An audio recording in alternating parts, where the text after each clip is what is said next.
రావుగారు, ఇప్పటి వరకు నీవు చెప్పిన దాన్ని బట్టి శివుడు, విష్ణువు మొదలగు దేవతలందరి సంగతి లేకుండానే మానవుని మరియు ప్రపంచ పరమార్థ స్వరూప ధృవీకరణ జరిగింది.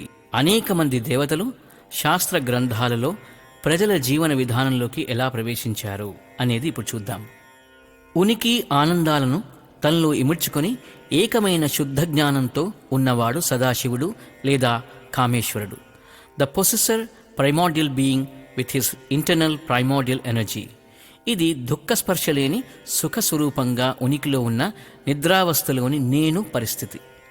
ఏకంగా ఉన్న కామేశ్వరుని నుండి రెండుగా కామేశ్వరుడు మరియు అతని సంకల్ప శక్తి లేదా మనస్సైన కామేశ్వరి ఉనికిలోకి వచ్చినది. చిదగ్ని మరియు దాని నుండి ఉనికిలోకి వచ్చిన కామేశ్వరి లేదా లలితాదేవి లేదా మాయాశక్తి. శుద్ధ జ్ఞానం నుండి ఉనికి వేరైనట్లుగా భావించవచ్చు. జ్ఞానశక్తితో పాటు ఇచ్ఛాశక్తి గల మనస్సు ఉనికిలోకి వచ్చి స్వప్నావస్థలోని వస్తువుల ఉత్పత్తి, స్వప్నక్రియల రూపంగా క్రియాశక్తి ప్రారంభమైనవి. ఇదంతా అంతఃకరణ రూపమైన మాయాశక్తి రూపం. ఇది లలితాదేవి కామేశ్వరునికి వినోదం సమకూర్చటం కోసం మొదలుపెట్టిన సృష్టి నాటకానికి నాంది. మహాకామేశనయనకు ముదాహ్లాద కౌముది. కామేశ్వరుని కన్నుల నెడి కలువ పువ్వులకు సృష్టి అనే నాటకాన్ని దర్శింపచేయటం ద్వారా ఆహ్లాదాన్ని మరియు వినోదాన్ని చేకూర్చే శరత్కాల వెన్నెల వంటిది కామేశ్వరి. శ్రీ విశ్వేశ మనః ప్రమోదనకరి కాశీపురాధీశ్వరి. అన్నపూర్ణాష్టకం. నిర్వీర్యముగా ఉన్న దేవతాశక్తులను చైతన్యంతో వీర్యవంతం చేయుట కొరకు వ్యక్తరూపంగా వచ్చిన నిద్రలోని శుద్ధ జ్ఞానం, శుద్ధ ఉనికి, శుద్ధ ఆనందం విభజనవటమేగాక మలినం కూడా అయినవి. స్వప్నంలో ఆయా వస్తువులను దర్శించడం ద్వారా సుఖానికేగాక దుఃఖానికి కూడా కారణమైంది. మాయాశక్తి కార్యరూపంలోకి రావటానికి అవసరమైన ఉపాధి అయిన నారాయణునితో కలిసి పని ప్రారంభించింది.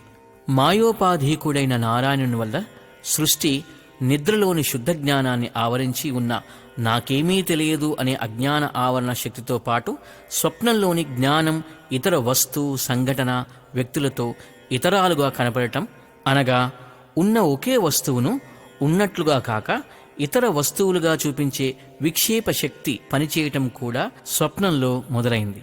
ఇదంతా చిదగ్ని మరియు చిదగ్ని సంభూతమైన జడశక్తి కలిసి ఉన్న స్వప్నావస్థ.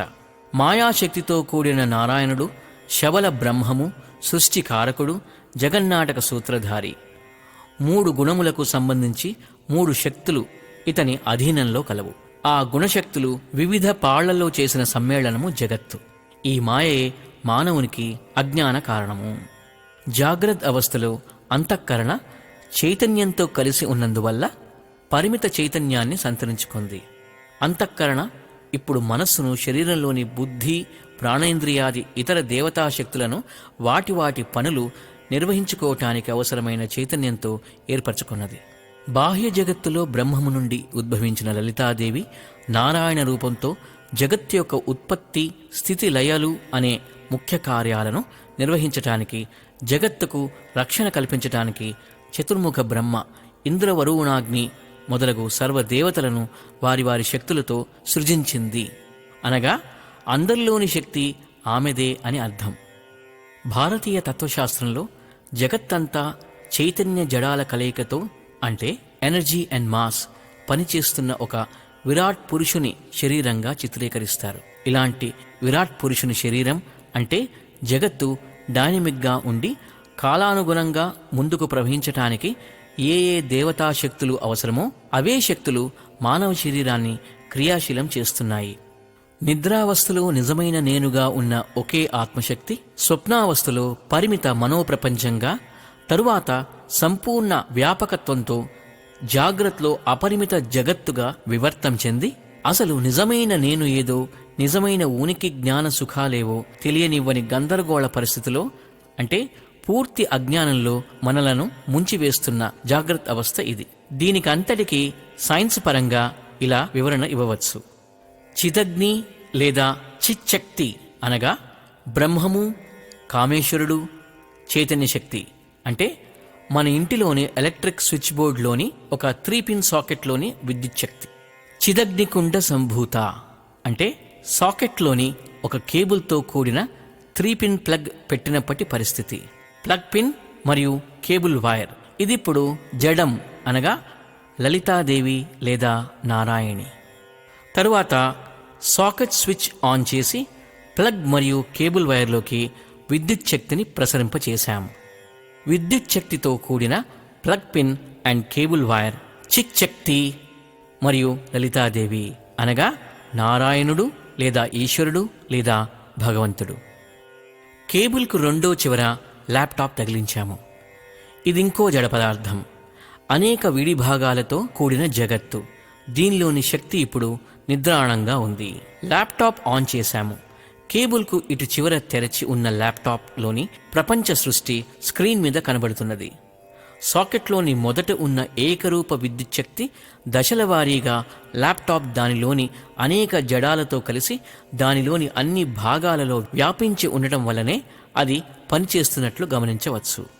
బాహ్యంలో నారాయణుని బొడ్డు, తామరకాడ చివర ఉన్న వికసించిన పద్మంలోని చతుర్ముఖ బ్రహ్మ, అతని ద్వారా జరిగిన ప్రపంచ సృష్టిలోని చరాచర భాగాలన్నీ మొదట ఒకే చైతన్య స్వరూప చిచ్చక్తిగానే ఉండి ఇప్పుడు ప్రపంచంలోని చైతన్య జడ మిశ్రమాల రూపంలో మనకు మనస్సనే తెర మీద కనబడుతున్నవి.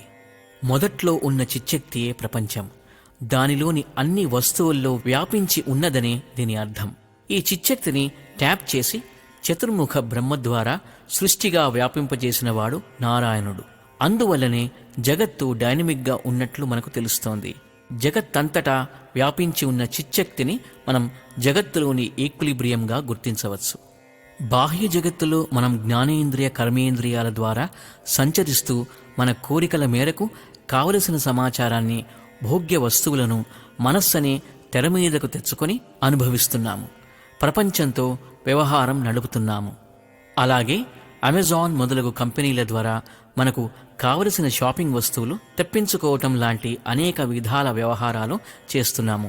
అంతేకాదు, అందులో జరిగే మోసపు వ్యవహారాల్లో డబ్బు పోగొట్టుకుంటున్నాము.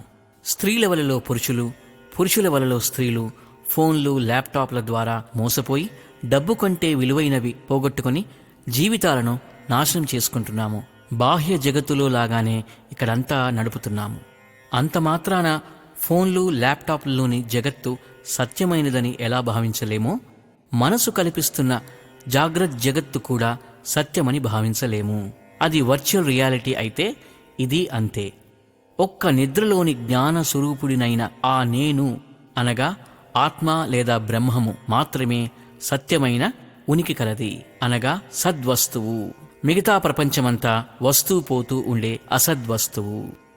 మనం గమనించవలసిందేంటంటే, గ్రేడ్ 1 దేవుడు కరుణామయుడు, దయగలవాడు మొదలైన పాజిటివ్ గుణాలు గాని, ద్వేషం, కోపం మొదలగు నెగటివ్ గుణాలు గాని, తనను కొలిచిన వారి మీద గాని కొలవని వారి మీద గాని లేని కేవల శక్తి మాత్రమే.